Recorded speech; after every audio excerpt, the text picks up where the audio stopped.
Hey guys, this is Two-Faced Necromancer here, and I'm just gonna show you guys how I do some of my Magic the Gathering card alters.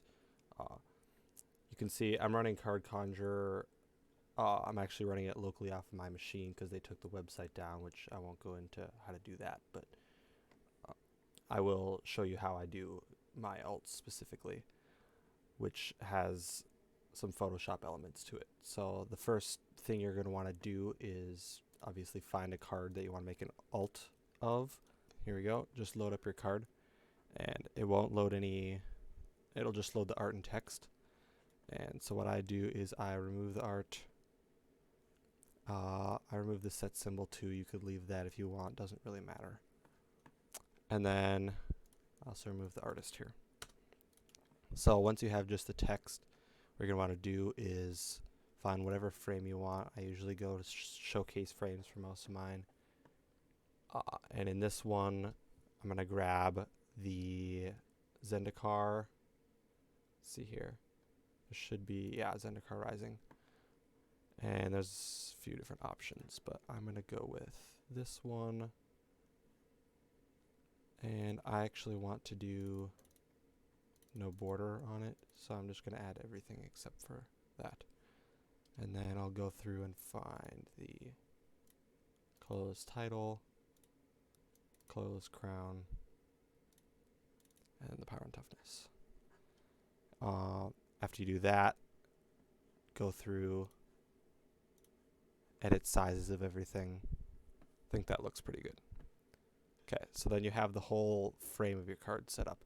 And then if you want to actually print this on something like Make Playing Cards or even just printing at home, what you want to do is go down to 1/8 inch margin, and that'll change it so that it's easier to print. After that, you want to find your art. I just found this cool art of Emrakul that I want to add. Make sure you credit the artist. So you're going to put that in the artist spot, and then you're going to grab the URL for the art, or if you download it, you can upload it here. It doesn't really matter. Then you're going to upload that, and you can set it to the proper size that you want. And then specifically what I like to do is I like to edit to put stuff over the borders. So what I'm going to do here is I'll just do it a small amount for demonstration. But I'm going to put this up here, make it a bit larger. And then all of this is going to be over the top. So all of that is basically what I want the card to look like. So after that, I'm just going to download it. And then after you download it, the second step that I do to make sure that everything is just lined up in the right size and everything is I go back and I actually remove all the frames. And I remove all the text.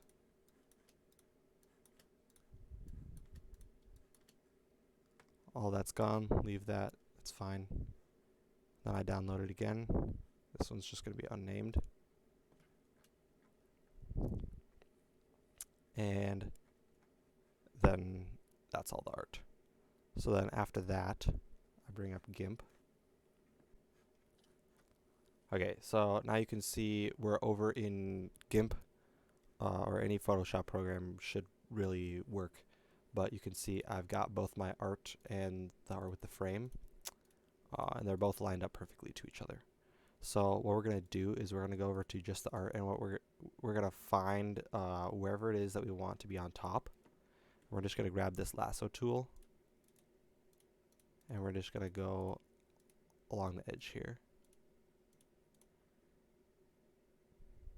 Okay, so once you get all the way around and you select whatever part you want to be on, you want to be on top, then you can just copy it, paste it over onto this side, grab the move tool, and then what you want to do is you want to line this up as close as you possibly can.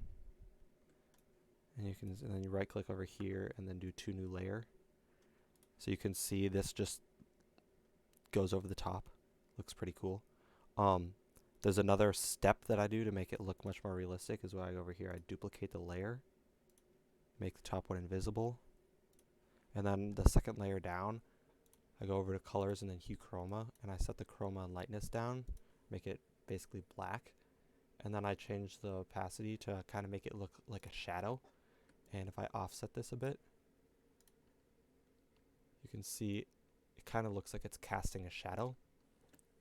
And then what I do is I go and grab the eraser tool, and anything that's not on the border, I erase, because can't cast shadow over nothing. So then I erase all this, but you can see I'm leaving it over the border here.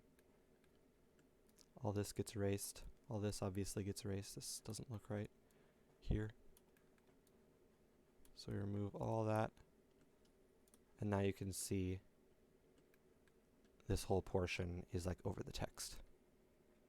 And I leave all that there, then export this, and then it's basically ready to print or use online or whatever, however you're using it.